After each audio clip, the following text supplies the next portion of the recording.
And again the night march. A strong cold wind blows in the face, flatters the overcoats, gets under the thin uniforms. In such a frost one can't touch a gun with bare hand. It burns. However, among the soldiers there is the same joyful excitement as among the liberated civilian population, because we are marching on the land, which Hitler's occupants annexed to Germany. Many houses are empty. Their owners, not feeling that they are the rightful owners here, have chosen to leave with the Germans. Around noon we enter Lengnovo. Bydgoszcz is within easy reach. We can already see the smoke of fires inexorably devouring the town.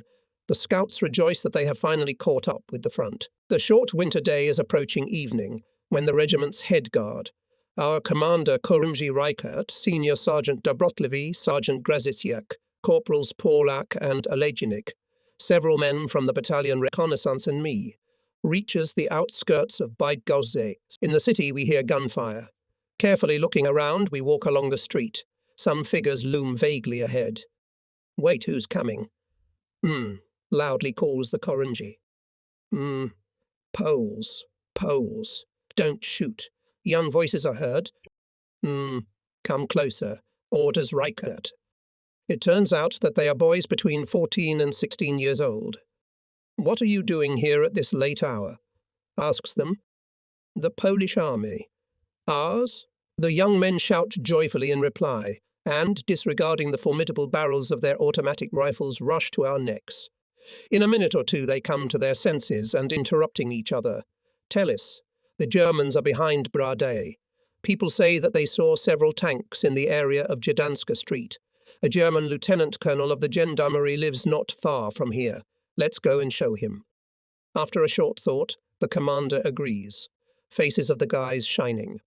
Cautiously moving along the walls of houses, we go deeper into the city. Not a soul on the streets, not a sound. Only occasionally the glass from broken windows crunches under our feet. His house is over there, around the corner, where you can see the fire, explains the most talkative boy. We come to a small square paved with cobblestones. Nearby, on the right, a multi-story building is on fire.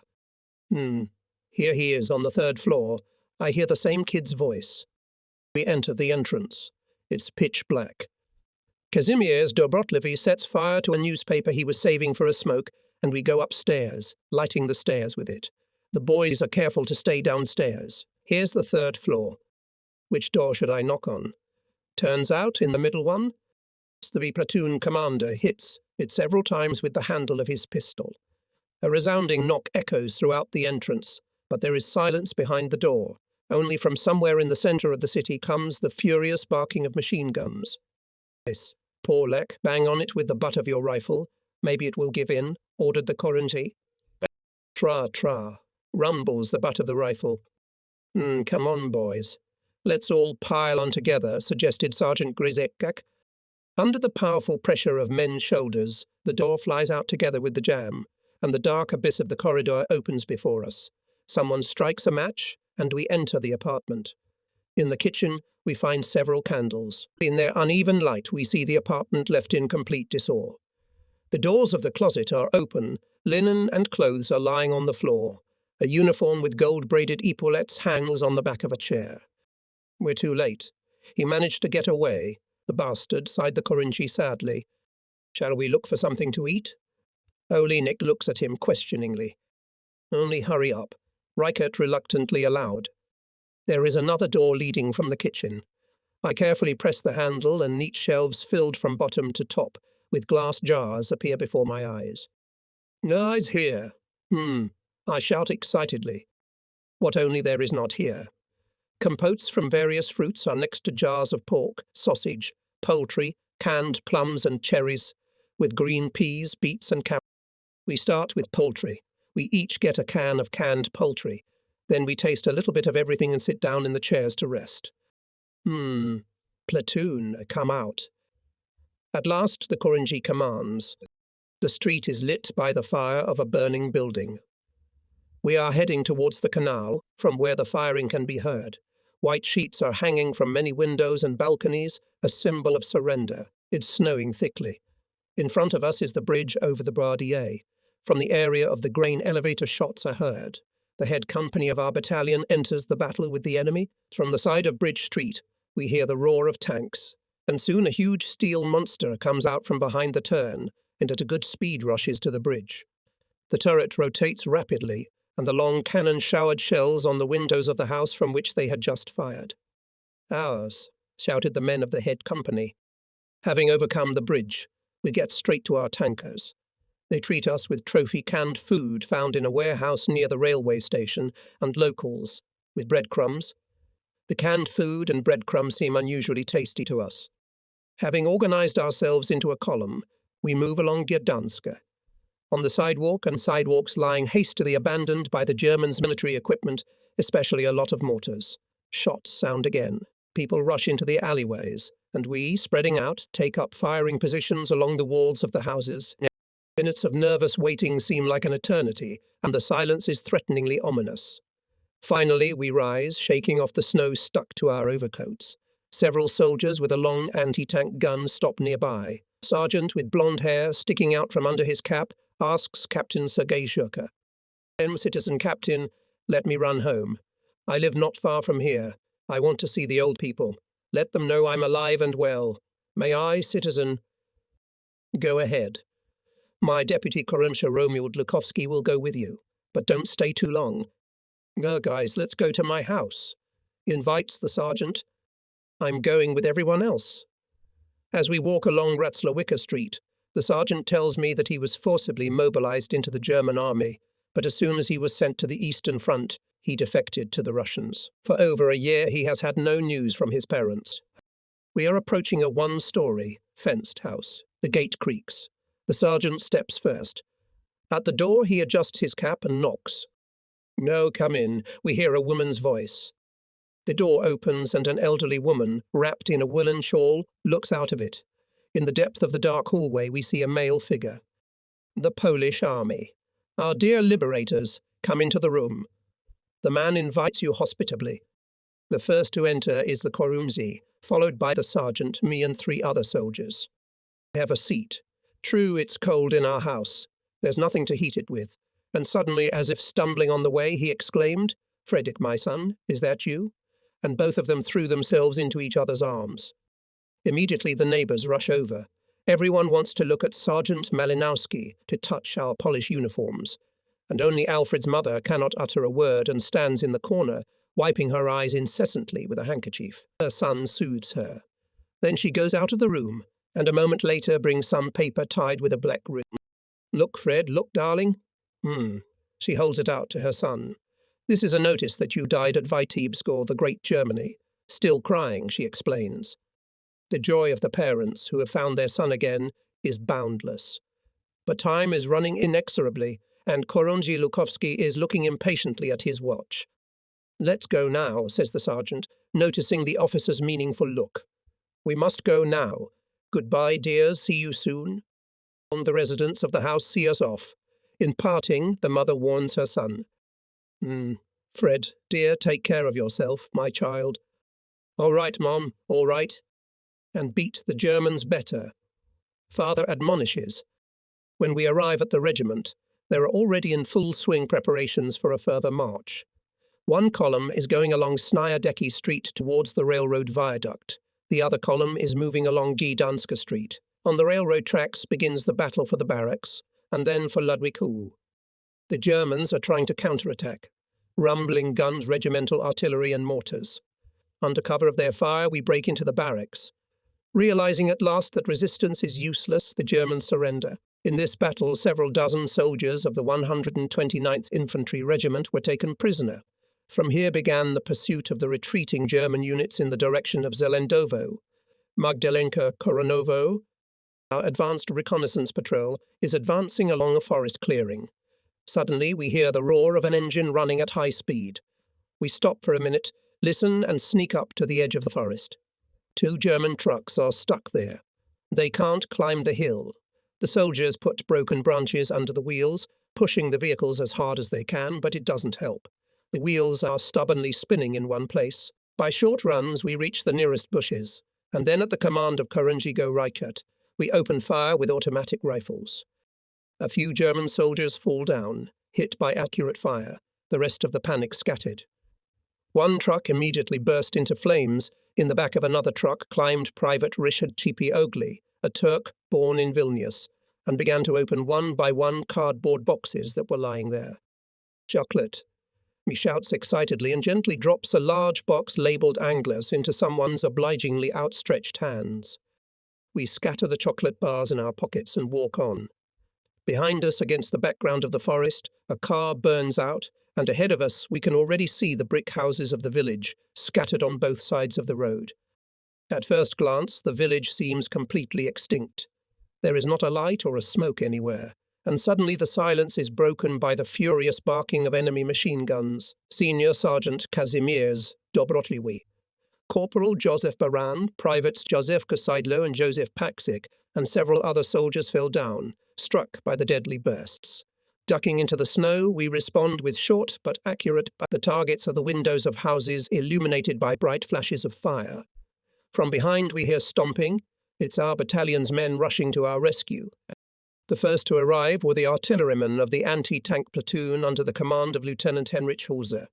Quickly, as a demonstration exercise, they unhooked the guns, deployed them, and from a distance of a few dozen meters opened fire on the Hitlerites in the houses. A minute later, machine guns joined them from somewhere on the right. With long bursts, they tried to suppress the German fire points. On the line occupied by our platoon, soldiers of the 5th Infantry Company move forward. Ahead, with a pistol, in his hand runs Company Commander Korunji Mikolai Smenitsky. Our onslaught is increasing. Taking advantage of the darkness, the Germans are trying to hide. Pursuing them, we go out to the railroad tracks, burst into the booth of the track keeper. The frightened railroader, without saying a word, raises his hands up. Having warmed up a little near the red-hot stove, we go further. It is difficult to orientate in the night darkness, loose deep snow is very disturbing, and fatigue begins to affect us. Everybody's mood is depressed. We have lost so many battle friends. Suddenly the road is illuminated by car headlights. With every second the light of headlights comes closer to us, and now we are already bathed in its blindingly bright rays. The driver turns off the lights and opens the door of the Willys. From there comes the irritated voice of the commander of the 8th Infantry Regiment, Lieutenant Colonel Konstanty Karasiewicz. "Commander, to me." In the silence of the frosty night, you can clearly hear him reprimanding the Koronjego for the fact that we have lost our way. Meanwhile, the companies of the 2nd Battalion are catching up with us. The artillerymen who'd recently rescued us are approaching. The snow-covered country road immediately becomes crowded and crowded. The car turns around, and our advanced reconnaissance patrol together with the vanguard of the regiment steps further to the west. A ribbon of fire breaks off from the dark horizon and flies over our heads with a whistling sound. Instinctively we fall to the ground, and only then we hear the whistle of bursting bullets. A large-caliber machine gun, a fighter lying next to me determines by the sound. We return fire. Every few tens of seconds the air is torn up by bullets flying from one side and from the other. Behind our backs, heavy mortars. In the direction where the enemy should be, flares fly up into the sky and illuminate the surroundings with a bright light. The fire intensifies, and more flares burst into the sky. I stare at them for some time, and suddenly an idea comes into my head, which I hurry to share with the officer lying not far from. "Citizen Korinji, their rockets have exactly the same colour as ours." "No, so what of it?" "The Germans can't fire our rockets." "What makes you think it's our rockets?" "Because, citizen, German white rockets have reddish flames like matches, and ours burn like Bengal lights." "I don't understand." Seeing that it's impossible to agree with him, I shout loudly, "Guys, don't shoot. It's ours." As if from under the ground, a tall figure of Skrentkovich, a Koronjego Skrentkovich, grows up in front of me. "Who the hell are they? What makes you think that?" I tell him my guess. The soldiers lying near the pass stop firing. The officers are starting to have doubts. "Cease fire. Hold your fire." Commands are heard. The firing subsides little by little. There is some confusion in the enemy position, and someone clearly commands in Russian. "Cease fire." From behind a rock rises Korunji Smenitsky and, folding his palms. "Hey, who are you?" For some reason no one answers for a long time, and finally from the other side comes, "Wesing Essos here." Our officers hesitate for a moment, and then the nervous silence is interrupted by the loud voice of Koronczego Smenitsky. The Polish army.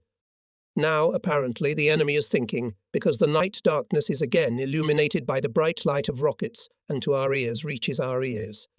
What front? The 1st Belarusian, loudly answers the commander of the 5th Company. And we are the 2nd Belarusian. And to make sure that we are not Germans, they ask us another question. Who commands your front? Marshal Zhukov. We answer. Aha, rumbles through the neighbourhood, and the sky is once again illuminated by a multitude of flares similar to Bengal lights. Come on, Zizek. Let's go meet the Allies. Miss Smelnitsky addresses Skrenkovich in Russian. Shaking off the snow from their overcoats, the officers hurry to the no-man's land. On the opposite side, a group of men are coming towards them. The distance between them is rapidly shrinking. Already clearly audible Russian speech. Why did you start shooting? Asks Koronczego Smenitsky. And why did you return fire? One of the Russians interrupts him, and we embrace each other. Shouts of hurrah roll across the snow-covered fields. Soviet and Polish fighters run up to each other, kiss and rejoice that the mistake did not lead to casualties. The senior officers of both Allied armies appear and decide to celebrate the encounter. Breaking into small groups, we head to a nearby village where a Soviet tank unit has stopped. Together with our new frontline friends, we enter a spacious warm hut. The owners greet us with joyful surprise, and the female foreman, who sets the tone with the Soviet fighters, briefly commands her subordinates. Buy the meat and bring an accordion and alcohol from the tank. Tired and frozen, with pleasure we sit down on the straw, with which the floor is covered, take off our boots, dry our cords. The aroma of straw mingles with the smells of fried onions and meat. The master cuts bread, and his wife arranges plates and glasses on the table. A Soviet tanker brings a canister and an accordion, and a female elder invites everyone to the table. Sergeant Baginski and Private Kubik rub their hands together in anticipation of a good dinner. Corporal Olienik pulls out a spoon carefully wrapped in a white cloth from behind his shin. A dish of steaming meat appears on the table. Poor, orders the woman elder to the driver, raises her glass and proposes a toast. To the victory over Hitler's Germany. To friendship between Soviet and Polish soldiers. Verbe to victory. Benetsky echoes her. To friendship? I try to bring the glass to my lips, but I smell the pungent odour of gasoline. I ponder how not to drink this nasty stuff and at the same time not to offend my Soviet friends. Unexpectedly, a junior sergeant of the Soviet army with the Order of the Red Star on his chest helps me out of my predicament. What? You don't like the smell?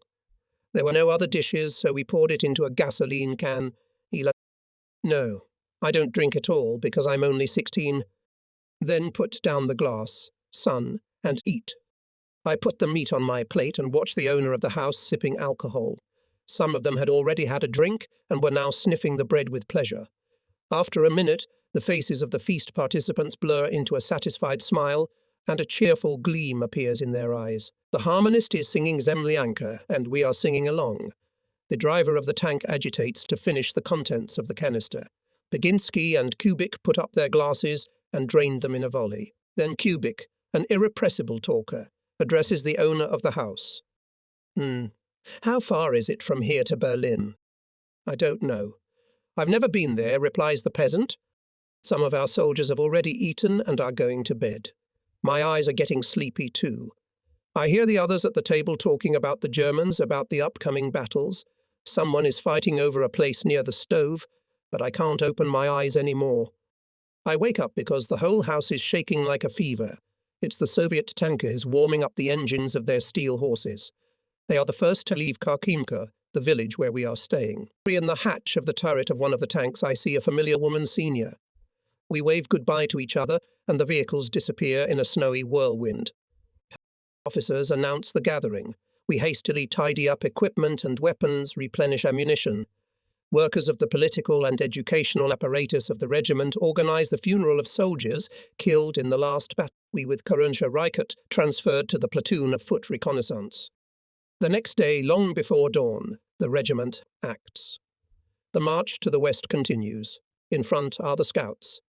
At first our way is through the forest because the road which, apparently, has not been used for a long time, is covered with a thick layer of... After a while, the forest thins out. Taking all precautions and listening sensitively to the silence, we cross the field and come to some railroad station. We pass a signboard with the name of the station written in Gothic script and come to the only deserted platform. Let's go on, orders the Koranzi. The road deepens into the forest again. It is easier to go because the cars have made a wide track in the snow. The trees end, and ahead at a distance of no more than a kilometre we can see a village with a pointed spire of the church. White smoke rises up from the chimneys of some of the houses. It is clear that someone lives here. But whether there are Hitlerites in the village, we don't know. Attention, guys, someone is coming. The commander breaks the silence by taking the binoculars away from his eyes. We strain our eyesight. Indeed, from the side of the village someone is hurrying in our direction. He is dressed in civilian clothes. Preparing to meet him, we take off the safeties. Nurse, stop, stop. Shout as soon as he enters the forest. Hands up, Corporal Falcon adds for good measure. There's a boy of about 14 or 16 years old in front of us. Are there any German troops in the village? Asks the Koranji. The boy is silent. Are you mute? I intervene in the conversation. Ich verstehe nicht. He squeezes out a trembling voice. Oh, you don't understand. Then let's talk in your own way. The commander addresses him in German. Hearing the native speech, the boy regains confidence. He lowers his hands and thoroughly answers all our questions. According to him, at the other end of the village, a group of about 40 Hitlerites camped for the night. The Koranji lets the boy go and turns to us. The Germans are probably still asleep. Maybe we can catch them by surprise and take them prisoner. Let's go faster. We come out of the forest, turning in a chain. With automatic rifles at the ready, we run to the nearest house and enter the yard. We look around carefully. On the right, near the brick stable, there are 2 sledges, loaded to the top with various things. On one of them, 3 children's heads, wrapped in woolen shawls, peek out from under the tarpaulin. Through the open door of the barn, one can see a pig hanging on a crossbar, which is being butchered by 2 tall men. Suddenly, a huge German shepherd dog jumps out of the kennel and comes at me with a loud bark. Without thinking, I raise my automatic rifle and pull the trigger. A sharp, short cue, the dog falls, and the children amicably hit the roar. The men standing near the pig, as if they had been pulled by a string, raise their hands in the air. 2 women with knots come out of the door of the house. When they see us, they put them on the ground and as if on cue begin to beg in pleading voices. No Soldaten, nicht cheapen, wir haben Kleinkinder. At this time, shots are heard at the opposite end of the village. Well, the Germans have woken up, and all because of this partisan. The commander reproaches me. The scouts stand in indecision. What to do? Let's go out into the street, decides Koranji Reichert. Before we could stick our noses out, the air above us was torn by a machine gun burst. We look around for a better position. Corporal Sokol sets up his machine gun on the concrete cellar where the civilians are hiding. I lie down next to him and see Germans in white camouflage coats running away across the fields towards the hillside. Shoot. What are you waiting for? I shout to the gunner of the only machine gun in our group. The corporal aims and presses the trigger, but there is no shot. He lightning reloads the machine gun, and again a metallic click. I'm freezing, damn it. He grumbles. The German machine gun's burst hits the roof tiles again. An old German in a round dark blue cap looks out of the cellar and shouts something to us. Not paying attention to him, Sokol and I try to adjust the machine gun, but the German does not leave. He persistently holds out to us a small metal canister, gesticulates and again explains something. I seem to begin to understand what he wants. I take the can, quickly unscrew the copper stopper and smell kerosene. Take off the disc. I hurry the gunner and pour kerosene on the bolt. Now load and shoot. Ta-ta-ta-ta. Dig Detyerev. Soldiers of the 5th Company are running into the yard. In front, as always, Smirnitsky.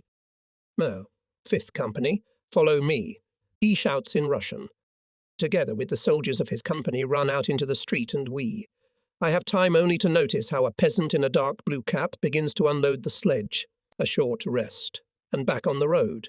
During the next 2 days we leave behind Koronovo and Sempion-Krajensky.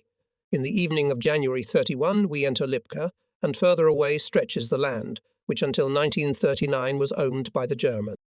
A warm westerly wind is blowing. The sky is covered with heavy, leaden clouds. But the change of weather doesn't bother us much. We are looking forward to an important historical event. Entering the land from where Hitler's troops attacked Poland, we pick up the pace and go deeper into the dark spruce forest. Everyone wants to be the first to cross the pre-war border. Our column is overtaken by a wagon with the deputy battalion commander for political and educational work, Lieutenant Viktor Krasovitsky. It stops at a small clearing on the right side of the road. Lieutenant Krasovitsky gestures to stop our reconnaissance team. He begins in a solemn voice. We have entered the land which several centuries ago was taken from us by force by German invaders. It depends on you, on your active fighting. When these lands will return to the bosom of the motherland, we continue our march. The first settlement we met on our way looks extinct. Only stray cows wander along the street. Household Gladziuk, who Koronji Reichert took to the reconnaissance group, sighs. What cattle are lost? I wish I could settle here, at least in that red brick house over there, start with a couple of cows and live happily ever after. Wait a bit. We'll get rid of Hitler, carry out land reform, and you'll settle here if only you stay alive. Encourages him machine gunner so-called. Or maybe we'll live next to each other. We'll drink moonshine and remember in the evenings how we fought. Someone adds from behind. Look, the first road post on this land. I exclaim, it's 20 kilometers to Zlotov. At night, the pace of the march slows down. It gets even warmer, and the melted snow squelches disgustingly underfoot. Somewhere in the distance, to the left of the column, we hear a deafening artillery cannonade and see a red glow. We enter some dark, without a single light, village. We occupy one of the abandoned houses, heat the stove and go to bed. A meagre breakfast is over, and we are on our way again. By evening we reach Zlotov. The houses we look into are in disorder. Apparently their inhabitants left with the Germans. As we move towards Justro, the regiment's units become more and more spread out. Additional wagons drawn by pack horses appear. The more adventurous get on carts. The pace of the march is low because of the thick fog that lays on the surrounding fields. Charioteers are dozing, and exhausted horses stop every few dozen meters. But here at the end of the column begins some movement, and someone shouts loudly. The commander of the reconnaissance platoon is called to the regimental headquarters. Pass it. Koronji Reichert goes to the headquarters, and the soldiers smoke trophy cigarettes and wait for his return. They smoke standing up, because there is nowhere to sit down. There is loose wheat snow all around. A light morning breeze finally disperses the fog. In the forest, the pine trees rustle alarmingly. Ta-ta-ta-ta-ta is heard near us. Just in case we go down into the roadside ditch, water squelches under our feet. Soon the crackle of machine guns merges with the bursts of grenades. Tension rises. Awakened by the shooting, wagons hastily turn the wagons back. Look, our guys manage to get masks somewhere. One hears someone's exclamation. We go out on the highway. It turns out that not far from here, behind the railroad, the soldiers found a warehouse with camouflage clothing and thoughtfully took the necessary number of sets for the entire platoon. Having put on camouflage jackets, we merge with the surrounding landscape. At this time approach the head 4th Infantry Company, and with it the commander of the 2nd Battalion, Major Koropov, and our Koronji. The officers are holding maps in their hands. No, scouts, to me. Koronji Reichert calls. We step around our commander and wait impatiently for what he has to say. We need 6 volunteers. He begins. Me, Comrade Koronji. We reply in chorus. I said 6. There's no need to bargain, it's not a bazaar. I'm appointing Kravitsky as commander of this group.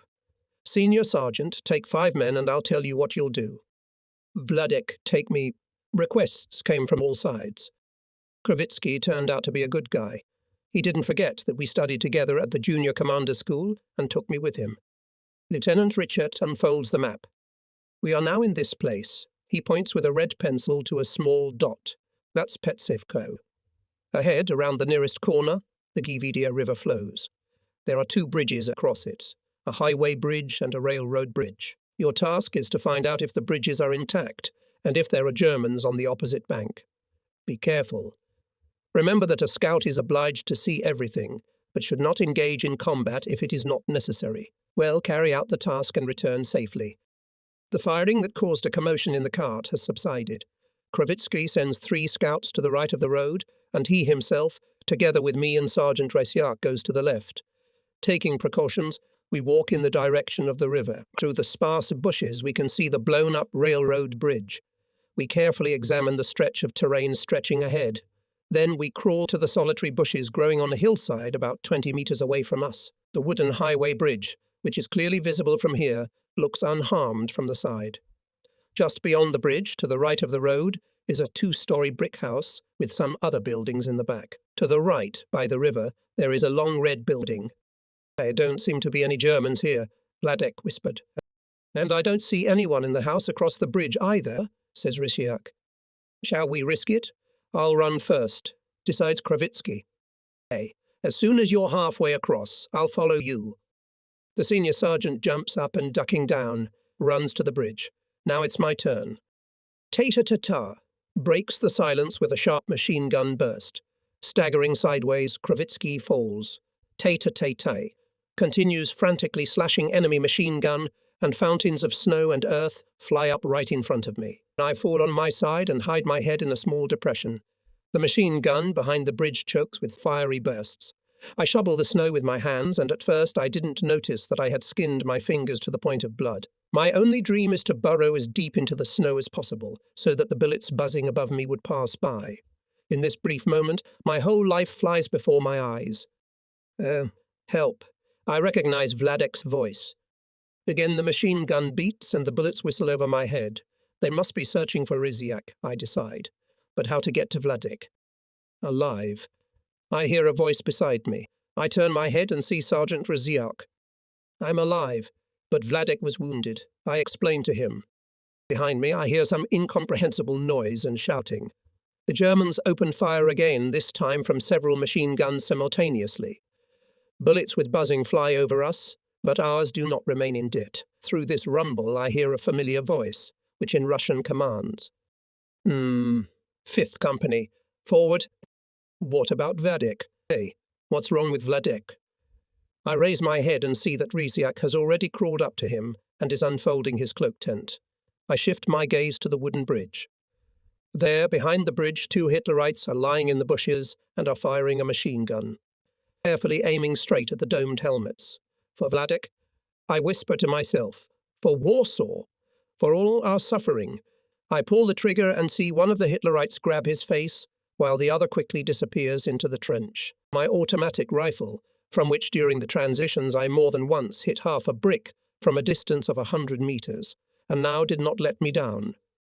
Resyak has already managed to put Kravitsky on a trench coat, and we drag Vladek, white as chalk, to a safe place and bandage his wound. The senior sergeant opens his eyes, smiles, and overcoming the pain, whispers, "You are true friends." Not far from us, the men of the machine gun company under the command of Koronjigo Mikolai Bednarkutsak and Staff Sergeant Edward Prutznell are setting up their Maxims. It seems that recently we graduated from the School of Junior Commanders together with Bednarchuk, and now he has been working for more than 2 months as Deputy Commander for Political and Educational Work with machine gunners. Seeing us, the Koronji asks anxiously, "What? Vladek was wounded. Bring it quickly." There's Kozlovsky with his Katafalitsi. We hand over the wounded to the medics and go out on the highway to the place from where we went on reconnaissance in the morning, but none of our men are there. By the roadside, the telephone cable is being pulled by communicators. We ask them if they have seen the scouts, but they only shrug their shoulders. Machine gun and machine gun fire intensifies. From behind the turn jump out galloping horses with the guns of the regimental battery. At the front of one of the guns sits its commander, Lieutenant Tadeusz Bembinek. They see it aimed faster, faster, he shouts. The battery disappears around the next corner, and Resyak and I come to a small clearing. Here the mortars of Koronjigo Larisa Krupich and Corporal Ludwig Doda are bustling about, taking up firing positions. Having set up the mortars, the crews froze waiting for the command. "Hello, hello," impatiently calls into the telephone receiver Larisa, but the machine is silent. As soon as there is a connection, report. She throws irritably to the telephonist. I obey. The young boy stretches out at attention. We pick up the pace and go deeper into the forest, which is a little to the right of the road. We are going in the direction where the battery raced, where 3 of our scouts left in the morning, where the crackle of machine guns is coming from now. On the way we pass a farmstead, in the yard of which the battery riders are holding by the bridle, the horses nervously shifting their hoofs. At last we come to the edge of the forest overgrown with juniper bushes. Our soldiers are firing at the enemy from here. We run over to our own. The Germans answer with hurricane fire. The bridge is not more than 50 meters away, but it is almost impossible to overcome this distance. 2 brave men, who tried to reach the bridge, lay down near the road forever. In the roadside ditch, several officers are listening attentively to Smirnitsky's story. Here are our Commander Korunzi Reichert, former Company Commander Korunzi Skretkovich, Platoon Commander Korunzi Francisic, Zakovich, who replaced Reichert in this position, Commander of the 2nd Company of Anti-Tank Rifles Sub-Lieutenant Wojciech Shereta, Senior Adjutant of the Battalion Korunzi Koma, with a rocket launcher in his hand, and some other officer of unknown height. I would have made my way to the other side of this cursed river, if the remains of the railroad bridge had not collapsed completely and did not crush more than a dozen of my men. Says in conclusion the commander of the 5th Company, "We must seize the surviving bridge." Suggests Skretkovich.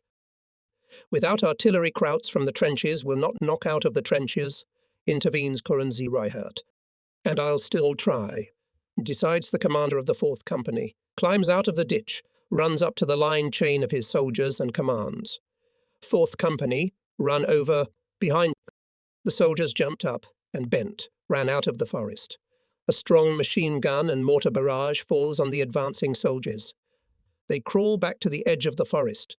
One of them has his jaw torn off, and he runs holding his hands over his face. Blood whips between his fingers.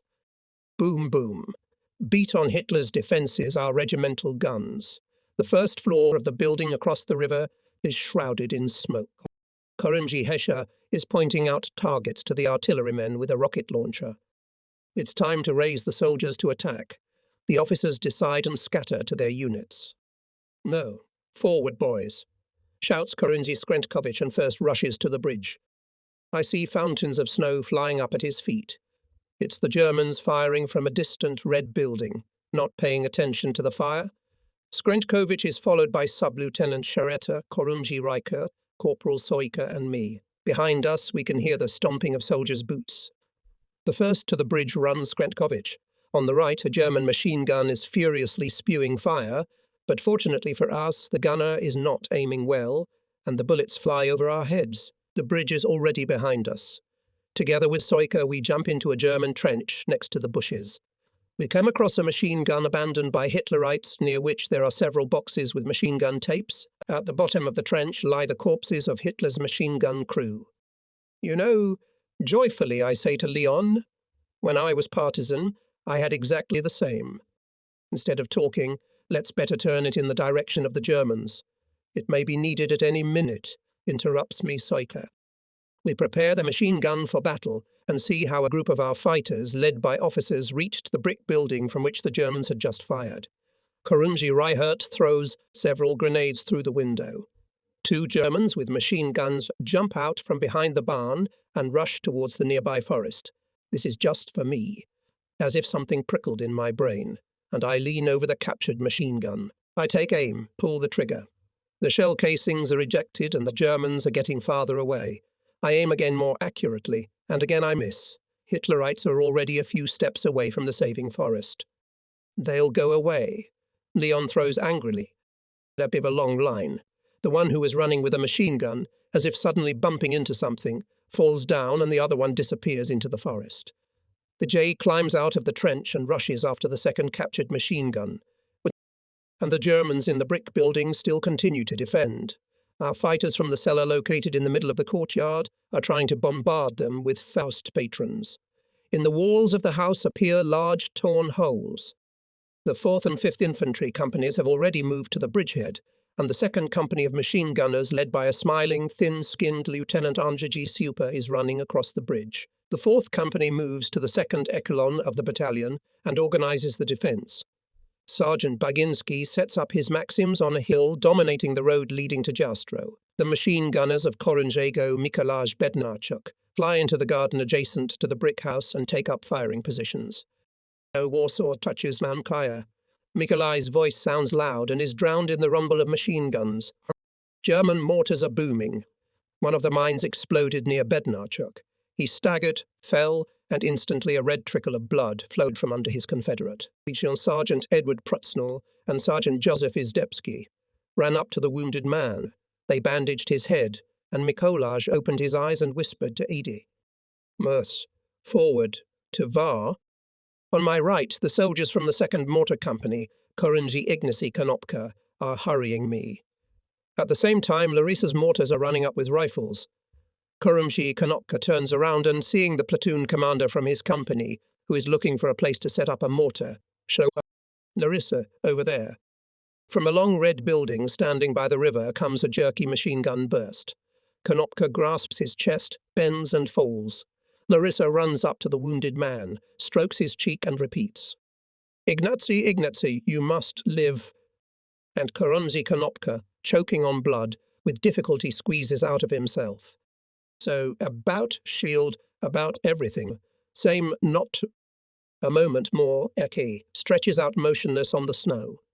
With her head uncovered, the girl cries and the wind flutters her hair and the hem of her overcoat mercilessly. She puts on a Confederate shirt, tucks the halves of her overcoat behind her belt, and in the approaching dusk, she runs to catch up with the platoon. After a while, Soka and I enter a brick building that has been wrested from the Germans. Right outside the door, we come across a corpse in a German flying uniform. Our fighters are everywhere. The windows are covered with cloak tents, the fire in the stove is humming merrily. Korinji Koma cannot be happy with the trophy pistol. We share our impressions about the first victory won on these lands. Soon we get canned food and trophy galettes from the battalion. For the first time today, we can eat well. Some dry their soaked clothes, others go to bed. When Olinik and I decided that it would be good for us to have a rest, there is no place to lie down. All the places on the floor are occupied. Olinik comes up with a brilliant idea, to sleep in the closet. I go out into the yard. Melting snow is dripping from the trees. The soldiers are sitting in their trenches smoking, hiding their cigarettes in their sleeves. I head toward the hill on which Sergeant Baginski is setting up his machine guns. Even from afar I hear his voice. Lie down in these bags and watch the road. How are you? I turn to him. Good. And you, I see, miss the old company, laughs the sergeant. No, scouts are good guys too, but I have no place to sleep. Well, that can be fixed. We'll give you a sleeping bag and you'll sleep properly. My guy's got a couple of these. Take one for yourself, he says in a friendly way. Thanks. Listen, I think there's a car coming. We listen. Now we can clearly hear the rumble of the engine. The darkness and fog are cut by the beams of headlights. Carefully crossing the wooden bridge, the car is approaching us. We have to stop it, or they will run into the Germans. I am worried. Running out on the highway, we stop the Dodge. An officer with Colonel's epaulettes on his shoulders sticks out from under the tarpaulin. What's the matter? He asks. Netian says, Comrade Colonel. I begin hesitantly. There are Germans where you intend to go. Merbens, give me a map. The colonel briefly throws to someone sitting in the car. In the light of electric flashlights, several heads are leaning over the map. They argue animatedly about something. Finally, the light of flashlights goes out, and the colonel sharply reprimands. Hey, panickers! Yastrov is already in our hands. Driver, let's... They're gone. We should have held them off. Baginski reproaches me. Why did you let them go? You're a senior sergeant. It was more convenient for you. You heard him call us panickers. Anyway, there's machine gunners up ahead. They'll stop them for sure. Silence reigns, only the distant noise of the engine. Don't worry. My superiors know what they are doing. I try to justify myself and shake in my own eyes. Well, where is your promised sleeping bag? I walk along the trenches in the opposite direction. Peaceful snoring comes from everywhere, and so unnatural in this night it seems threatening. Boom, boom, tay, tay, tay, tay. Damn it. They don't let a man sleep, grumbled someone in the trench near where I had stopped. Probably the car with the colonel ran into the Germans. Yui, I say rather to myself than to the sleepy soldier, and turn into the yard of a brick house. I find the door and go in. Some soldier sits near the stove, tosses the remains of broken furniture into the fire, and without turning his head drops it angrily. Nut, can't you see that there are no vacant places? And the table. I will sleep on it, I decisively declare, not wanting to leave the warm room. Close the door, or you'll let the cold into the room, and lie down wherever you want, even on the ceiling. He changed his anger into mercy. Carefully, so as not to step on anyone, I make my way to the table. I unfold the sleeping bag and try to get into it, but I can't. I have to ask for help from the unkind fighter sitting by the stove, who still hasn't even looked at me once. Listen, kid, help me get into the sack. What sack? He asks in surprise. He turns around and, like me, cautiously approaches the table. Where did you get it? My machine gunner friends gave it to me. We found some in a German bunker. Not a bad idea, huh? They got all kinds of stuff and they don't have to worry about a thing. But we'll live just as well. You'll see. I just wish the war would end soon. The two of us managed with the sleeping bag, talked a little about this and that, and the soldier returned to the stove. I toss and turn until I manage to warm up and assume a suitable sleeping position. From the closet comes Oleanik's steady, healthy snoring. Already in a half-doze, I see Kravitsky's pale face on the snow and fall asleep, but I wake up from the furious rattle of the guns. Outside the window, machine guns are fiercely slashing, and there is an unimaginable noise and clamour in the room. They are drowned out by the booming voice of Sergeant Andrzej Grzeczek. 2 companies of German machine gunners with tanks have broken through here. To the trenches, the soldiers are blown away. I try to crawl out of my sleeping bag without success, and, desperate at last, I scream like a scream. Help. Bang! Something falls to the floor with a thud.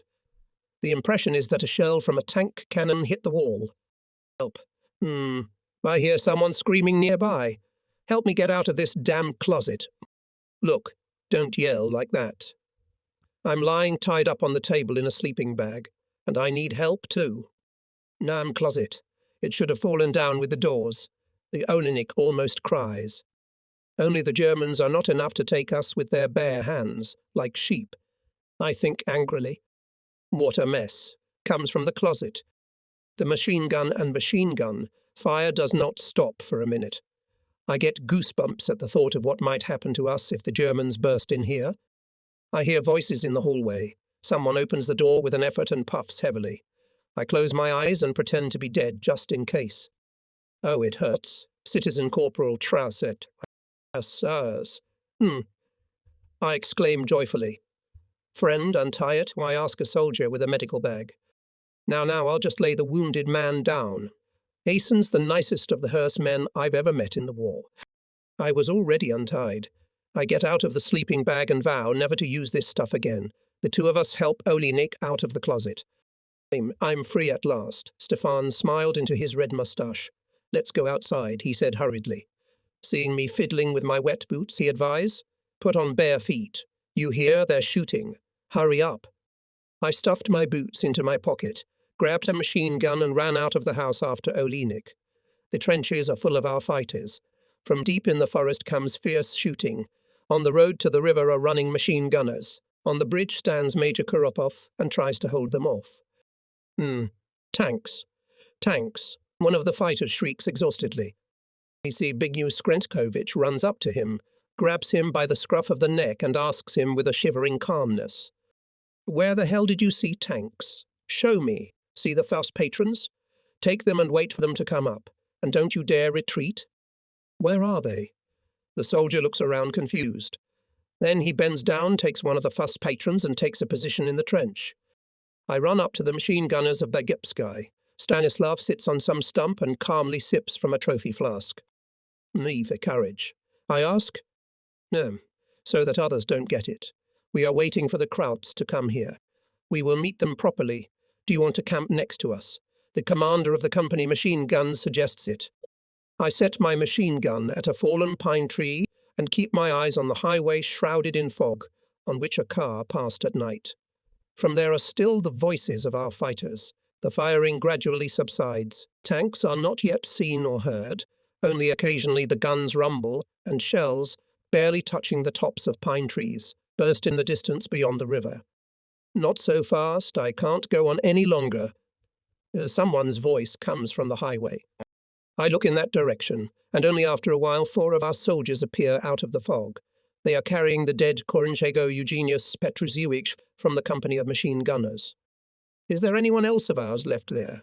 asks Baginski. "I think not," I answers Joseph Boguslawski. The shooting stops. We make ourselves comfortable and continue to watch the highway carefully.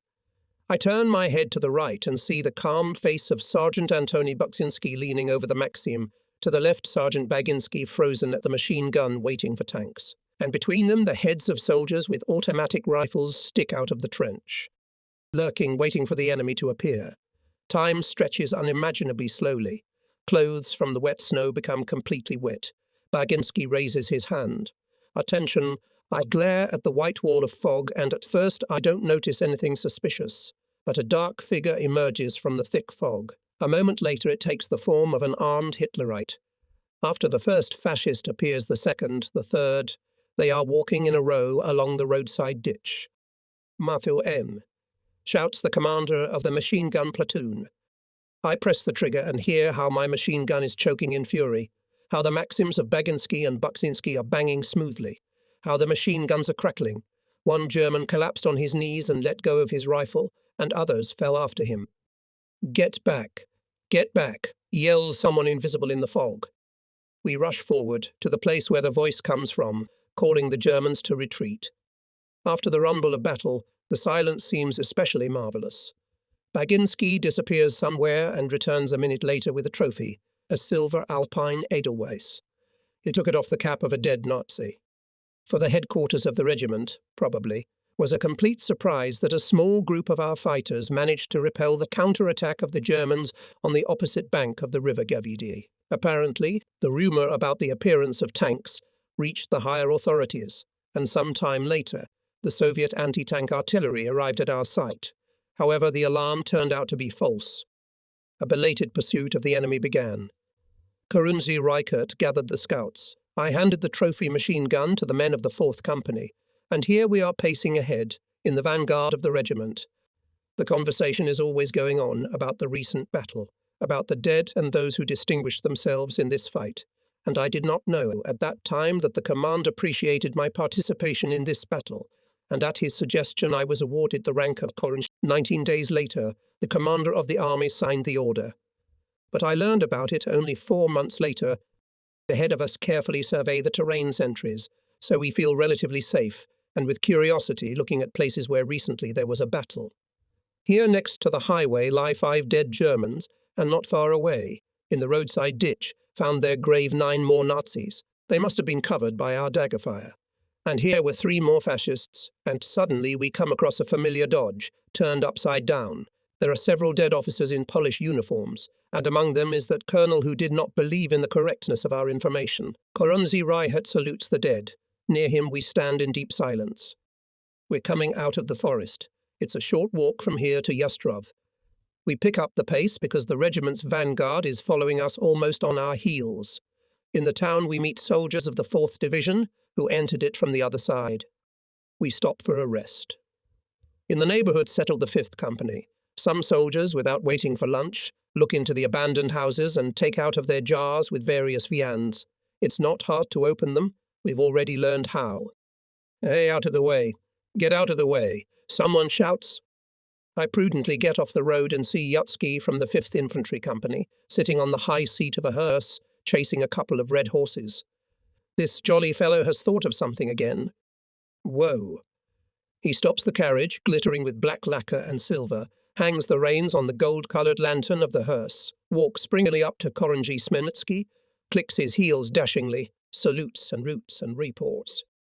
"Citizen Koronczy, allow me to put you at your disposal. This is the carriage of the richest German in the city." While Yatsky was reporting, the Koronczy stood at attention, keeping a pretend serious look. But as soon as the lieutenant closed his mouth, the Koronczy, along with everyone else, burst into unrestrained laughter. Then he winked meaningfully at the petty officer. "It turns out that now I have to ride this hearse. You've made it up, Yatsky, but you're right. In war you have to laugh sometimes, and again the soldiers gathered in a heap are laughing. After waiting for field kitchens with lunch, we set off again, and the hearse remains in the middle of the sidewalk. Neither Reichert nor Yatsky rode on the hearse anymore, but the driver has since been nicknamed the hearse man by evil tongues. We're moving in the direction of Sipniv. Other divisions of the First Army of the Polish Army have gone forward, and ours is in the second echelon. On the road now and then we meet houses abandoned by their owners, stray cattle wandering. From afar we hear the rumble of guns muffled by the distance. Toward evening we reach Sipnev. The artillery cannonade gradually subsides and we settle down for the night. The next day in the morning the 7th and 9th Infantry Regiments enter the battle. Everywhere the firing positions are full of guns, the lack of which we had felt in previous battles. The new day begins with an unusual revival in the battalions of the regiment. I run to my old company for news, but no one knows anything. True, there are rumours that they are sent to the rear of the enemy with a special mission. When I returned to my platoon, I told everything I'd heard to Coronel Reichert. What to the rear? I'll find out everything now, he decisively declares. But the rumours are confirmed, as evidenced by the unhappy expression on the Koronjigo's face. It turns out that the 1st Battalion is going to Gorzo Wielkopolski, the 2nd to Rezepin, and the 3rd to Inner Roklaw. And us. The scouts are worried. We'll beat the Germans here, says the Koronji briefly. Alone, without infantry, shakes his head doubtfully, Sub-Commander Duda. There's nothing to worry about. The regimental headquarters and all the independent units remain besides us. Reichert encourages us.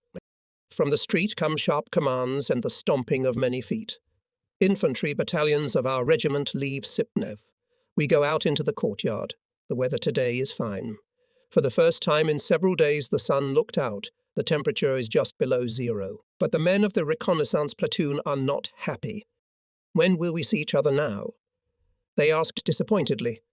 After noon in the streets of the village again began some kind of revival. This is a special units. Artillery, mortars, anti-tank guns and even both companies of machine gunners transferred as a means of reinforcement to the 7th and 9th Infantry Regiments. The next day, after we'd had taken over guarding the regimental headquarters, the unit commander, Lieutenant Colonel Grzegorz Sama, drops by the location of our platoon. Koronel Reichert reports that the men are cleaning their weapons. "Well, how are you doing, scouts?" asks the lieutenant colonel. There is a sepulchral silence. "Why did you hang your heads? Maybe you'll cry some more." "We're not going to cry, Citizen Lieutenant Colonel," I hesitantly say, but it still seems to us that they forgot about us. "The guys need more concrete work," explains the Koronzi. "And isn't it a specific job? To guard the headquarters near the front line? After all, guard duty is also a combat mission. By the way, it is mentioned in all the regulations. You have probably already heard that quite a large group of Germans managed to break out of the encircled pile. They will surely try to break through to their own, and it is not excluded that just in our section. That's when you'll have a concrete job. But regardless of that, I'll ask the Chief of Staff to find you, as you say, something more substantial. Come with me." He addresses Reichert. The Koronji soon returns. "I've just been to the regimental headquarters, and do you know what I saw?" "Yes," he declares from the threshold, and, without giving us time to think, continues. "Our supply officer, Lieutenant Mieczysław Obedzinski, together with 2 soldiers, captured 19 Krauts. Where did he get so many of them from?" Surprised Sergeant Duksinski. He was returning from the division headquarters, and the Nazis fired on his car. The guys were not confused. They jumped out of the car and opened fire with automatic rifles on the hut from where the Germans were shooting. And then they threw a couple of grenades, and the Krauts, having raised their legs up, left the house. And we sit here idly, he finishes bitterly. 2 or 3 days after this incident, a platoon of sappers took over the security of the headquarters from us, and we moved to a beautiful brick building. It is much more comfortable, and all our duties are now reduced to guarding the house and looking after our own household. Tonight we sleep soundly, although the artillery cannonade rumbles monotonously from the front not far from us. Only the outer posts are awake. Ta-ta-ta-ta-ta. Suddenly there is the crackle of machine guns at the house itself. With a ringing sound the glass from the windows flew out, bullets buzzed in all the rooms like wasps. Alarm! Alarm! The sentries shouted belatedly. We quickly grab our weapons, with which none of us ever parted for a moment, and take up firing positions at the windows. Someone is already firing a long line. Others join him. The pungent odour of burnt gunpowder spreads through the rooms. Damn it, they should have run into us. I hear the commander's voice in this crackle. Part of the soldiers will stay to defend the building, and the rest will go around the Germans from the rear. We can't lose a minute while it's still dark, he decides. The first to climb out through the window is Reichert himself, followed by Taschuk, Jan Zayumets, me, Gladzuik, and a few other scouts. Korunzi leads us through the gardens, and after a while we are already in the rear of the Germans. Scouts, follow me. Hurrah! Shouts the Korunzi and is the first to rush into the attack. Hurrah! We pick up and fire long bursts at the Germans caught by surprise. We run next to Corporal Gladzuik and, when a tall Hitler suddenly jumps out of the bushes, as if on command, we raise our automatic rifles and shoot, almost simultaneously. Leaning over the dead man, we see the SS insignia on the black lapels of his overcoat. Suddenly 2 more SS men jump out from behind the barn and are shot by Reichert and Zayuntz. One of the Nazis manages to Help! Help! Schelites cannot withstand our rapid attack and run away in the direction of the nearby forest. In pursuit of them fly lines from our automatic rifles. Its defenders run out of the building. Altogether, we finally coped with those Germans who tried to resist. The results of the final battle are very impressive. 9 SS men stand with their hands up and look obediently at the victors. Immediately their arrogance and self-confidence disappeared. 2 fighters take the prisoners to the regiment headquarters. The rest are combing the neighbourhood. Only in the garden they managed to count 7 corpses in SS uniform.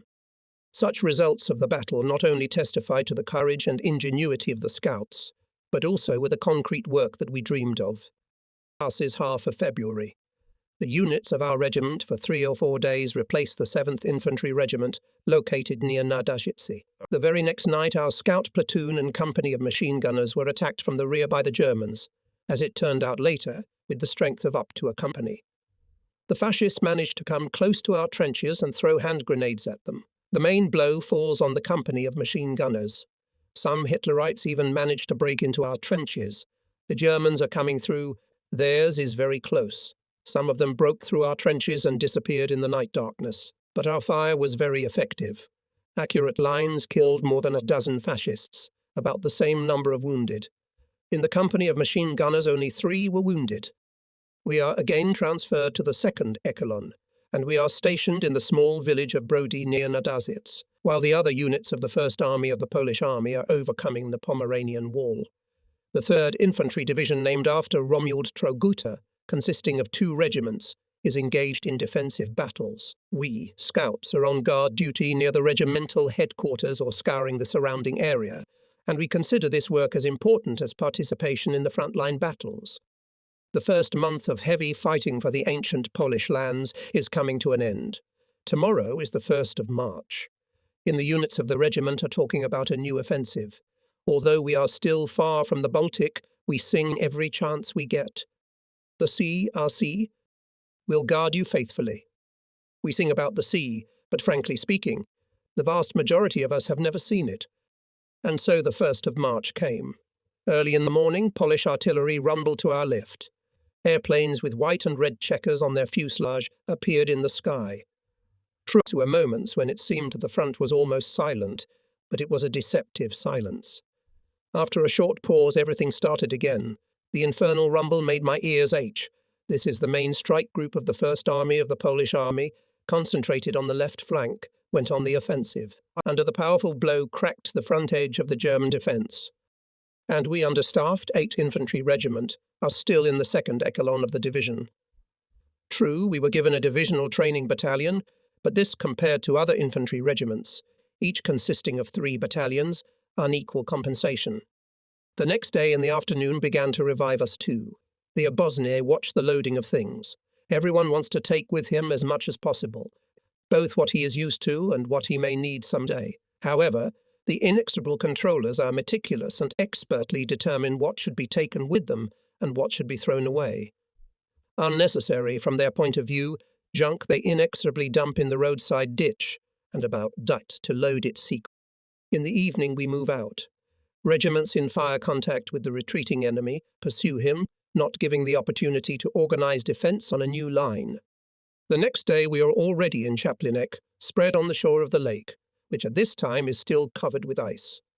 From time to time a strong firefight breaks out. It is our units suppressing the remaining Nazi firing points. Unfortunately, we have not yet taken part in the fighting. We leave Chaplinek and move towards Polsy and Zatroj. Ahead of us, there is a forest adjacent to the road from where we hear machine gun and machine gun fire. Suddenly a line of gunfire came from the forest, and the bullets whizzing over our heads forced us to leave the highway. Staff Sergeant Jan Polek and Sergeant Alfred Malinovsky quickly set up an anti-tank gun. Janik takes aim for a minute and pulls the trigger. A shot rang out. Alfred inserts a new cartridge. The soldiers of the infantry units deploy in a chain. Machine gun bursts crackle incessantly as we reach the edge of the forest. 2 Germans stand up from under a spruce tree and obediently raise their hands in the air. Ours run up to them, quickly disarm them, and the Nazis only doomedly say, "Hitler kaputt." Our movement continues. On the way we meet several submarines with civilians. Seeing us, they stop. All women without exception are dressed in pants or black skirts. They hold white flags in their hands and look down at the ground. The men thoughtfully raise their hands in the air. Only children with cheeks, pinkened from frost, look curiously at their unknown uniforms. You see how old their women look.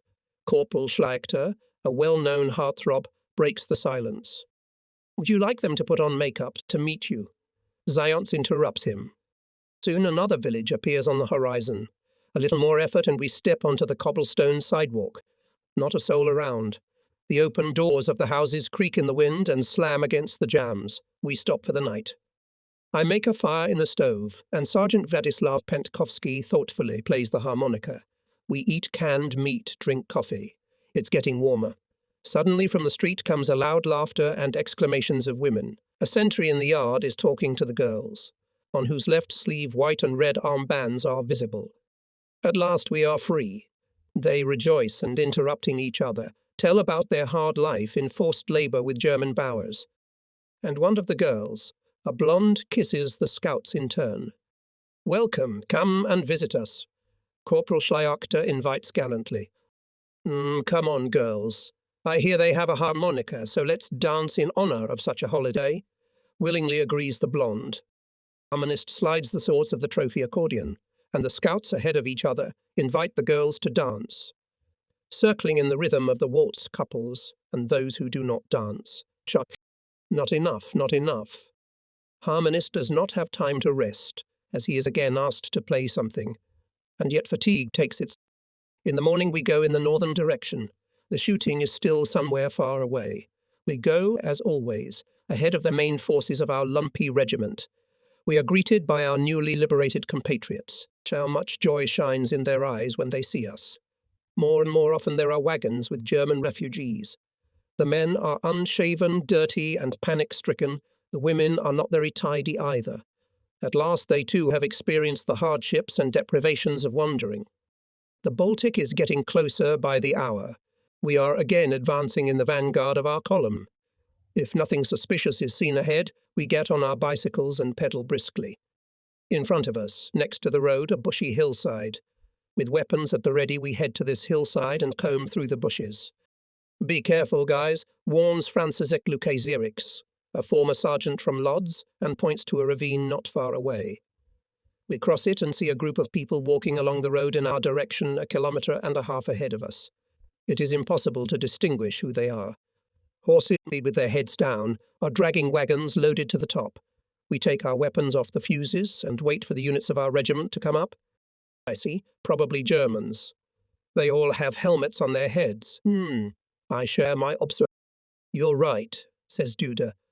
We must warn our men. AA turns around Lukasiewicz, looking for a contact. Apparently they broke out of the encirclement. The forces are unequal, but we'll try to take them by surprise. The sub-governor briefly assesses our capabilities. I've already counted them, exactly 23 men. The arithmetic is simple. 3 for each scout. The Germans are already a few steps away from the hillside. Ande Hoch, shouts the sub-commander. Nendi Hoch, we echo him. Dumbfounded, the Germans obediently raise their hands up, not showing even the slightest desire to resist. All soldiers drop their weapons. With a terrible accent orders in German Lukasiewicz. Tez hastily fulfilled his order. We jump out of the bushes, putting forward the machine gun. I approach the fat German and, poking him in the stomach, I explain by signs that he unbuckle the belt buckle with the inscription, "Got him right hands." There is a holster with a pistol hanging from his belt. I obey. The German clicks his heels and quickly removes his belt. I hastily unbuckle the holster, and in my hands I have a magnificent Walther. The main forces of our platoon are approaching. With them come a few communicators. We hand over the prisoners to them, and we get on our bicycles and ride on. On March 8, we enter the village of Roshancino, not far from Kolobrazig, from where we hear a continuous artillery roar. There must be heavy fighting going on there now. However, we are still quite far from the city. The field kitchens have completely forgotten about us, and we, relying only on our ingenuity, 6 of us go in search of food without even reporting to the Korange. We enter the yard of some rich owner. The house is brick. From the trenches we can see the nearby fields with islands of melting snow and puddles of water. Intuition did not fail. The pantry is indeed full of food. We nimbly empty the cans, and in the yard a mongrel yaps squeakily. Will someone look at who it's barking at? Corporal Schleiachter addresses us. The group of Germans is moving here from the side of the field, reports Sokol. Without waiting for an order, we quickly take positions at the windows overlooking the field. There are 3 times more Germans than us. Besides, they are better armed. The 2 in front carry even handheld machine guns, while we have none at all. We'll have to rely on the thick walls of the house and the help of our comrades. Already we hear the speech of others, and then from the corner of the barn the Germans appear. They stop at the logs piled near the fence. Some of them sit down on them, take off their helmets and wipe sweat from their faces with their sleeves. It's time. I whisper to my comrades. We raise our automatic rifles, but a moment earlier Schleiachter pulls the trigger. 2 Germans fall to the ground, killed by his aptly timed shot. Through the broken window panes come screams and groans. Help! Don't shoot! The Germans, scurrying around the yard, obediently drop their weapons and turn their heads in our direction. Putting forward automatic rifles, we go out into the courtyard. We look at the unshaven faces of the Germans, at their eyes running from fear, at their legs trembling at the knees. On the battlefield lie 8 dead and wounded Krauts. We take away all personal weapons and take the prisoners to the headquarters. There we are immediately surrounded by comrades and pelted with questions. We rejoice at the first victory gained on the outskirts of Kolobrazig. We will show ourselves again when we enter the battle for Kolobrazig. We promise, inspired by today's success. From the first military reports we learned that the German garrison is stubbornly defending the city, declared a fortress. Not for a minute is not silent artillery cannonade. During the day a thick black smoke rises over the city. At night, a bloody glow of fires. The first of our regiment to enter the battle for Kolobrazig was a battery of 120 M mortars. Together with the 7th Infantry Regiment, it crosses the Pasenta River and strikes the Lemborsky suburb. Other units enter the battle only on March 10 at the junction between the 7th and 9th Infantry Regiments. Among them is our reconnaissance platoon. Before the performance, the commander reminds us, "No, take plenty of grenades." Hey, how many grenades should I have, Citizen Koranji? Already all the pockets are full of them, and still not enough. Lukasiewicz asks. In street battles, the artillery will not always be able to turn around and help. And then all hope for grenades. Take them, and don't hesitate. Orders Reichert. We hang the grenades from our belts, and those who have trophy duffel bags stuff a few grenades into them as well. We are approaching the city. From all sides, rumbling machine guns. Fire greedily devours buildings. Along the road on which we are walking lies a lot of dead. Russians, Poles, Germans. We stop near the burned, still smoking buildings. Here lie 3 wounded soldiers from the 7th Regiment. A corpsman is tending to them. Where were they wounded? We ask one of them. In the leg. I see. And where? Not far from here, near the church. Watch out for snipers on the rooftops. No. How are the Krauts holding up? They fight like hell. We have to take every house, what can I say, even every barn, adds another quietly.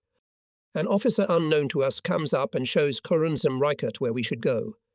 When you reach the road, do not delay, but run over to the other side, to a 2-story White House with 2 balconies. There are still ours there, and further on the Germans. We are going in the direction indicated. The crackle of machine guns and grenade bursts can be heard quite close, bullets whistling frighteningly above our heads. They must have discovered us, so they organize a concert. Me as someone grumbles from behind. But no one keeps the conversation going. The darkest thoughts are swarming in my head. Here is the road, and behind it, a white 2-story house with balconies. Run over 2 or 3 people. On the other side, orders the platoon commander. We overcame the sidewalk safely.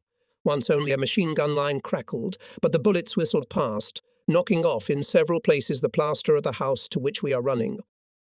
It's night, but you can see as clear as day. The artillery fire from both sides doesn't stop for a minute. Smoke billows, sparks fly out of the burning buildings. We go down into the cellar, pull to one of the windows found crates, and Sokol sets them handheld machine gun. Here we feel almost safe. Soldiers from the unit that seized the house come, buy us trophy cigarettes and ask us about our unit. We willingly answer their questions. At the end of the visit, the owners of the house complain about difficulties with drinking water. Each apartment has a water pipe, but for some reason the water doesn't flow. True, there are puddles in the yard, but I wouldn't advise drinking from them, explains a corporal with a long Cossack moustache. It's not like ours. Every peasant has a well with a crane in his yard. And what water? Sokol smacks his lips. It's especially nice to drink it when you come back from the field. He praises his native land. Then, bang, hits our cellar with a German shell. From the powerful explosion, the building shakes to the very foundation. Apparently, the safety in the basement is really relative, and as if having read our thoughts, the worried Koranzi Reichert looks at our house. You've settled down well, even the ship's guns can't reach you here.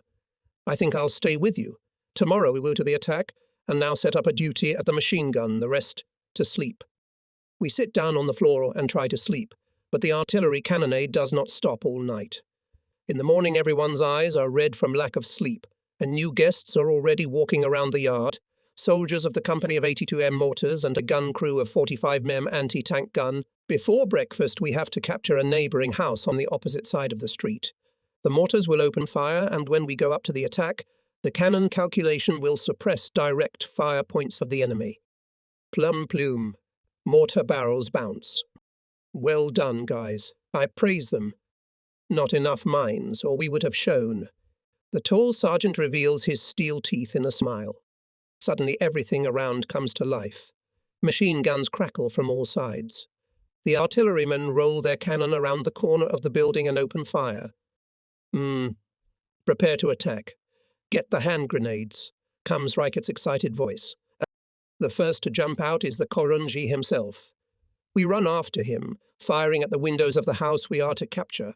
The artillerymen are also firing from their small guns. The Korunji raises up a grenade, a wide swing, like a good mower, and the grenade flies through the window. The house shudders from the explosion. The window frame falls to the sidewalk with a crack. Somewhere on the top floor, a machine gun chokes for the last time. Throw grenades through the windows. Tries to shout over the noise of the battle Korunji Reichert. In seditions that they throw grenades and run up to the wall of the house. We wait a few seconds. Boom boom comes from the depths of the house explosions. Let's get in through that window. Give me a boost, yells the officer. 15 minutes later, the whole first floor is in our hands. In the corner room, near the hole in the wall, there is a German machine gun and its calculation broken by our grenades. 2 comrades keep their eyes on the door leading to the courtyard, and Reichert, like a cat, sneaks to the second floor. Gladziuk barely manages to follow him. We freeze in anticipation. The commander rises higher and higher and disappears around the corner of the stairs. There is silence in the neighbouring rooms. Only broken glass crunches nastily underfoot, and on the top floor a machine gun barks angrily with angry bursts. In the third floor landing, a hole in the wall, through which you can go into the neighbouring building. The commander orders me and 3 other scouts to eliminate the German machine gun and himself with the remaining soldiers through the hole in the neighbouring house. Guys, let's split into pairs. Me and Lukasiewicz will climb up, and you, Shyokta, together with Jasinski, will cover us from behind. If necessary, you'll come to our aid, I ordered. Carefully, try not to make any noise. We stop near the only door leading to the attic. From there we hear the rattle of a machine gun. I press the door handle. It's closed. What are we going to do? Lukasiewicz is nervous. For a minute I look helplessly at my comrade, then at the massive door. Egg, give me a German grenade with a wooden handle. It will open any door better than any key. Suddenly comes to me a saving thought. I take the grenade and go to the door. Even though it's an easy job, I can feel the sweat beading on my forehead. And the machine gun in the attic is still pouring fiery bursts of fire at our fighters. Give me some string. I don't have any shoelace. Then a bandage. Lukasiewicz rips open the rubberized wrapping of a German individual bag and gives me its contents. I quickly tie the grenade to the door handle so that it doesn't accidentally fall, unscrew the metal cap from the handle. The small porcelain ball hangs on a silk. Go lower and prepare another grenade. I advise the sergeant. And holding the body of the grenade, I pull the ball and running, jumping over 2 steps, go down. I count to myself 121, 122, 127, and at that time there is a deafening explosion. The staircase fills with smoke and dust, and there's a terrifying ringing in my ears. Follow me. I shout to my comrade and rush down the steps leading to the... It's hard to run. We are choking on acrid smoke and lime dust, and the splinters of the broken door are crunching under our feet. On the way I take the grenade off the fuse. In the doorway I can see the attic, filled with clouds of smoke. Again grenades fly into the attic, and the house shakes with explosions. Well, are we going in? Asks Lukasiewicz. It's too early. You can't see anything there now. Let's wait until the dust settles. I explain to my comrade, but I myself can't wait to see the results of our work. Hardly anyone is left alive. They are not shooting. Let's wait. Hey, is there anyone here? Asks Lukasiewicz, and just in case repeats the question in German. The attic remains silent. They don't give any sign of life. Probably ready. I try to reassure myself and my... Someone's coughing. Do you hear it? Franek whispers. I hear, pointing the barrel of the machine gun in the direction where the cough comes from. I pull the trigger several times. We listen again, silence. The dust has almost settled. Cautiously through the doorway to the attic, and just in case we give a few short bursts in the dark corners. A few shingles have been knocked out of the roof opposite the door. A German is lying beside the hole. I lean over him. He's dead. He can't have been here alone. Someone was coughing. Surely not him. We look around warily. Do you hear a phone ringing somewhere? It must be the telephone. Franek whispers again for some reason. I turn back sharply. Near the chimney, next to the phone, lies a German in a naval uniform. Lukasiewicz picks up the phone, and I hear clearly, Hans, hello Hans, Kersey Tubi Nazi 2. Let them call Hans. Mouse Franek puts the pipe on the lever and calls me. Look, here is another hole, I go to the chimney and find another big hole in the roof.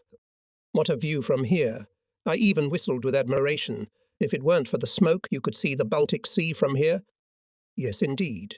Look, there are Germans on the roof. The sergeant brings me to my senses with his exclamation. Get Sokol here with a machine gun. Right away, I order, and I think to myself.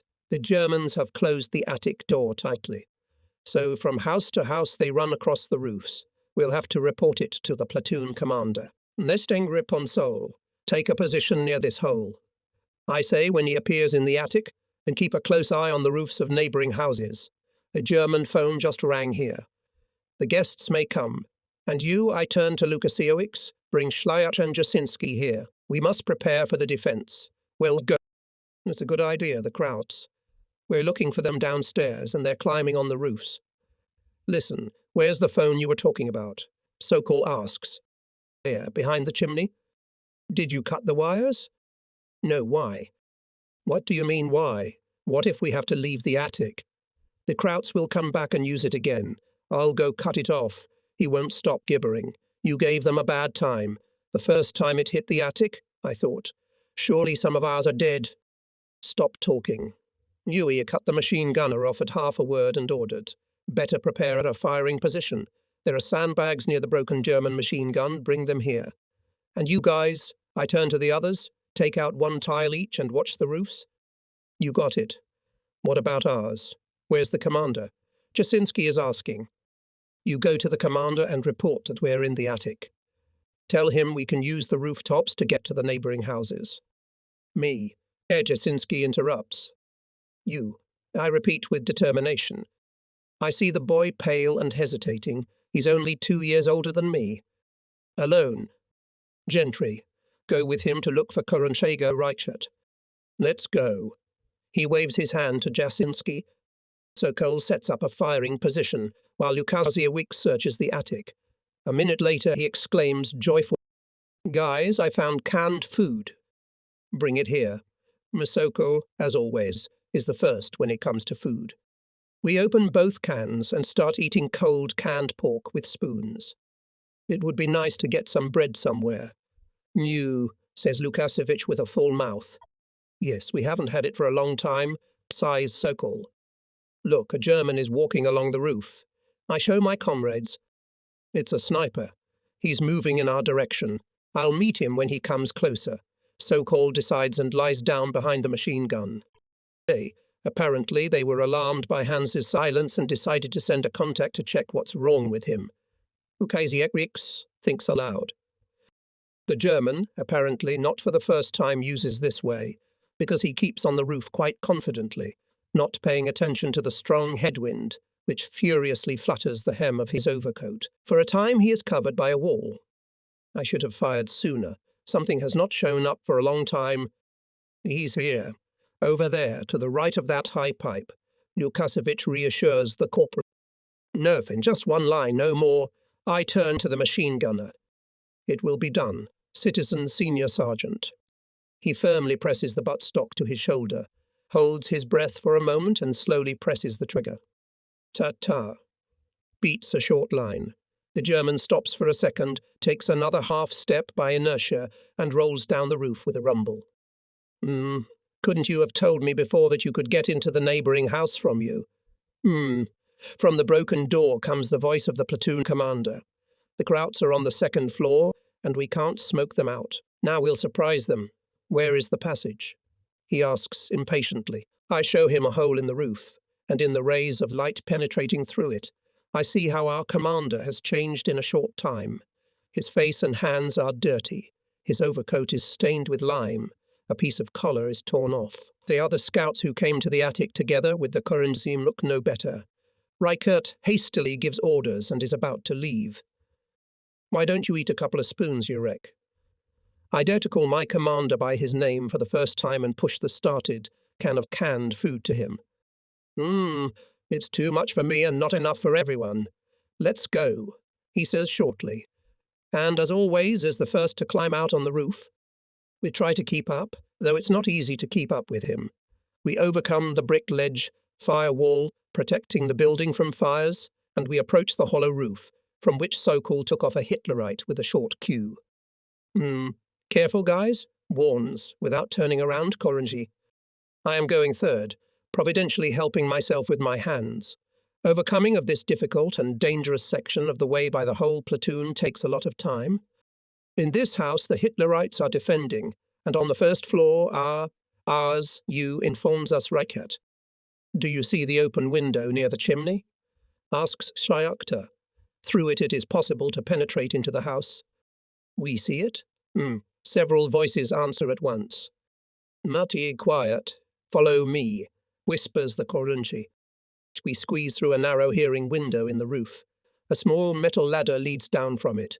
Trying not to make noise, we gather in the attic. We hear the crackle of machine guns from below. Let's go down to the floor below. The officer orders and rushes down first. In one hand he holds a trophy parabellum, and in the other an unsecured grenade. We're already on the third floor. There's no one here. Apparently the Germans concentrated on the second. In one of the rooms there are several boxes with grenades. Remembering the commander's advice and today's experience, we replenish our stocks. Bullets are buzzing on the landing.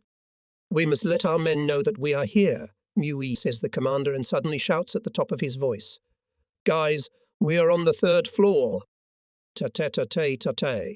Machine guns bang in response and plaster bounces off the ceiling.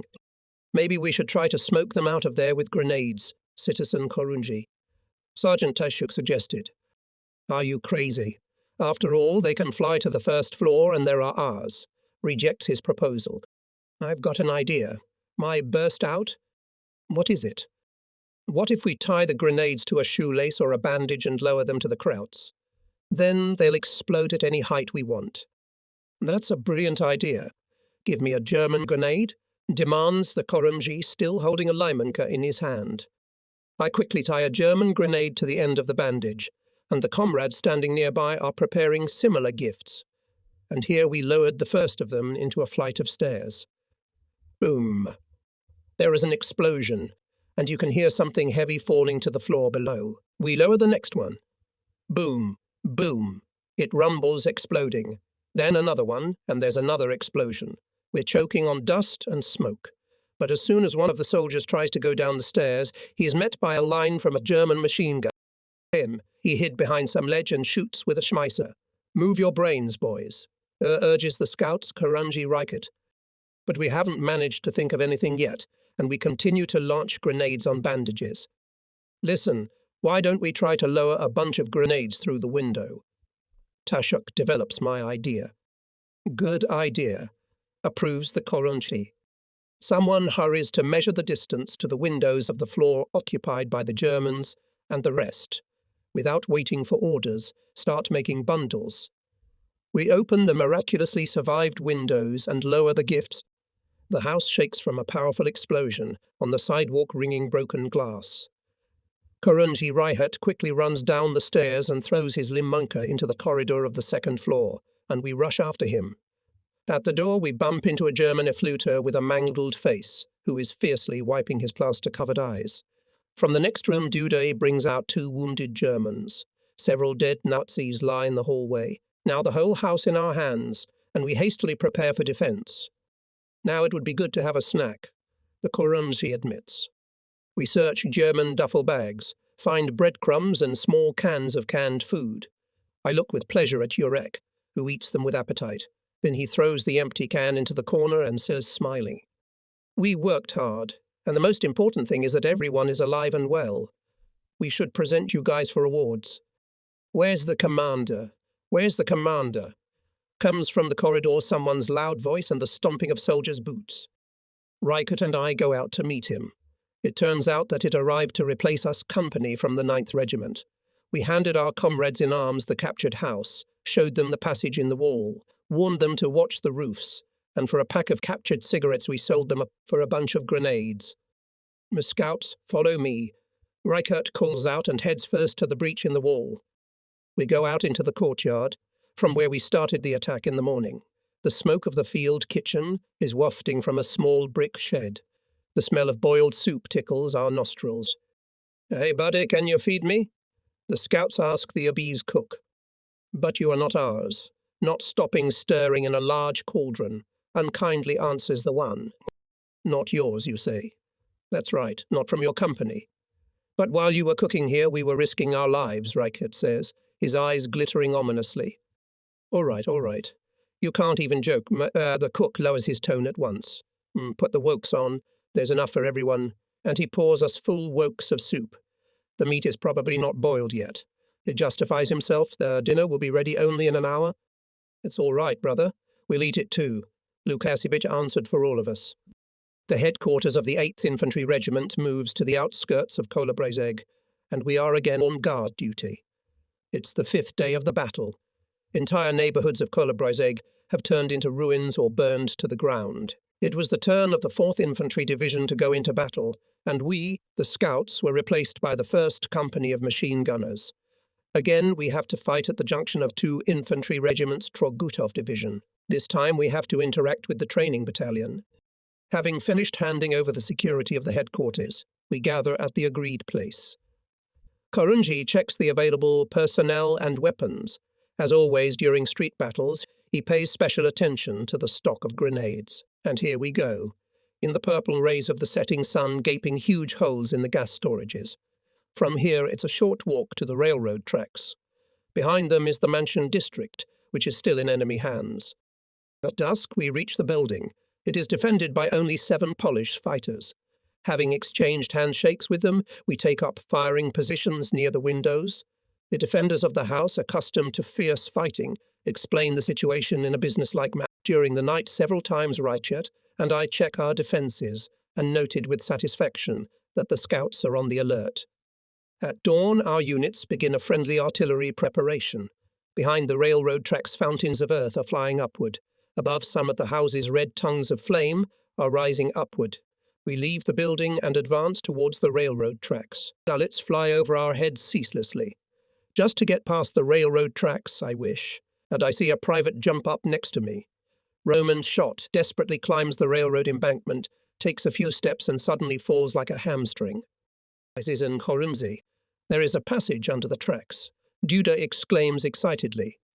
"Now couldn't you have told me before?" Mr. Reichert cuts him off angrily.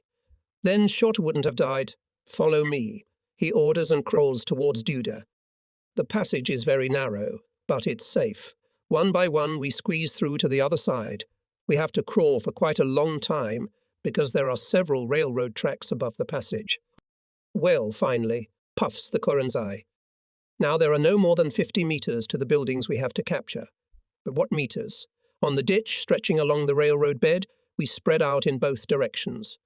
The Germans apparently have not yet noticed us and continue to fire over the railroad tracks. Our artillery handles the nearest buildings, and we wait for the artillerymen to move their fire inland. The artillery preparation is over, and there is a brief pause. The first to jump up is Chorunzi Reichert, and with a cry of hurrah, rushes forward. The whole platoon rises after him, firing their automatic rifles as they go. The first building we run up to is surrounded by a strong red brick fence. We throw a batch of grenades through it and press ourselves tighter against the fence. Without waiting for the explosion, we throw the next batch. The ground shakes from the incessant explosions. Shrapnel whistles menacingly in the air. Behind the railroad tracks, mortars oohing and ahing, Corporal Gladziuk climbs the fence, then sits on top of it and gives a line along the fence. Jumping to the other side, he continues firing, and his example is followed by other scouts. Falcon helps me, and here I am also in the yard. I take the machine gun from him and wait for the heavy gunner to climb over the fence. From everywhere comes the crackle of machine guns. The battle is going on simultaneously in several mansions. In the corner of the courtyard are piles of phosphate. The most enterprising decide to use this formidable weapon of the enemy, effective not only against tanks, but also in street battles, against him. Here their blunt noses stick out over the fence. Flames burst out of the nozzles, and the hulls, clumsily wiggling their stabilizers, crash into the wall of a neighboring house. A terrible rumble shakes the air. The wind disperses the smoke, and a gap almost half a wall in size is visible. Running into the courtyard, we pelt the building with grenades, and the last Hitlerites hurriedly leave it. In the courtyard and in the garden of the nearest mansion are heard the voices of the Germans. Reichert hides behind the ledge of the fence. "Guys, the Krauts are preparing a counterattack. We must get ahead of them. Prepare grenades, replenish discs with ammunition, and hit them." Scattered around the yard, we're looking for the best place to attack the enemy. Corporal Pyotr Brzezowski hesitated for a moment and fell, hit by a deadly bullet. Grenades are flying through the fence with a chilling whistle. Explosions are continuously rumbling in our and the German yard. I threw a Lamunka and fired at the windows of the German-occupied mansion. Suddenly a geyser of smoke explodes not far from me, and I hear a deafening rumble. I feel a searing pain, and the machine gun falls out of my hands. I hide behind a concrete staircase, and only here do I find 3 bleeding holes in my right arm. With my teeth I tear open the individual bag and bandage the wounds. The shooting does not stop for a minute. Our attack is swift, even dashing, and here is another house in our hands. Soldiers from another unit run into the courtyard and rush to our aid. At the gate of the mansion, Chorunzi Reichert lined up in a column of 2 German prisoners. I count the pairs 9. Reichert, smiling broadly, comes to me, throws himself on my neck, kisses me, presses me with a prickly cheek. Noticing that I'm unarmed, with a bandaged hand, he asks me sympathetically, "Wounded? It's good that only in the arm. You'll heal and we'll beat the Germans many times. Let me fix the bandage. Before the catapults take me away, I can still be useful. The commander is expertly adjusting the bandage. All fingers, except for the thumb, are moving, so it's not so bad. How many of our men died? I asked the Karunchigo. Behind the house. It fell out when I was wounded. No, get it. The machine gun is still in the same place. Let's see if it's in working order. I pull the trigger and a line goes off. The cadets fall to the ground as if on cue, though I hold it with the barrel up. The machine gun works, but my right arm hurts intolerably, especially when recoil. Besides me, 2 more cadets from the training company are wounded, but they can move without help. The 3 of us take to the headquarters of 18. In the sanitary company, I look only for bandaging and immediately return to their own. I'm afraid that I won't be sent to the rear. Then goodbye, dear intelligence, and I'm so friendly with the guys from Rikatov's group, and although my arm hurts unbearably, I cheerfully say to Katafalitsikame, it'll heal. There came a special day in the battle for Kolobrezig. The soldiers of our 3rd Infantry Division captured Hitlerites with a serviceable radio station, and with its help the commander of the 1st Army of the Polish Army called the German garrison to surrender. A temporary truce was established. The silence that reigned everywhere gives a strange impression, because we have been so long accustomed to it. The time given to the Kolberg Fortress Command to think is running out. The artillery barrels rise up, and the mouths of the guns again spew fierce flames. Again burning houses, again falling dead and wounded. Step by step our troops are forcing the Germans out of the last defensive lines. The fascists hold only a small part of the city and the port. And here on the night of March 18, the last artillery preparation is made. The sky is streaked with the fiery tails of shells of the Guards' mortars. The infantry goes to the last, decisive assault on the enemy fortifications, now defended only parts of the port and the lighthouse. Guns are hitting at direct fire, everywhere machine gun and machine gun bursts crackle. One more rapid dash of our infantry, and on the lighthouse flies a white flag. The news of the surrender of the remnants of Hitler's garrison in Kolobrezig flies over all our units lightning fast. But instead of the expected silence, we hear the infernal firing again. It is the victors saluting the Kolobrezig victory. A bunch of us are heading towards the Baltic Sea. With a minute of silence, we honour the memory of our fallen comrades in arms. And in the evening there was a solemn ceremony of betrothal to the sea, carrying the banner, speeches, festive salute. And a little later, the unofficial part of the ceremony, ending with throwing wedding rings and commemorative rings into the sea.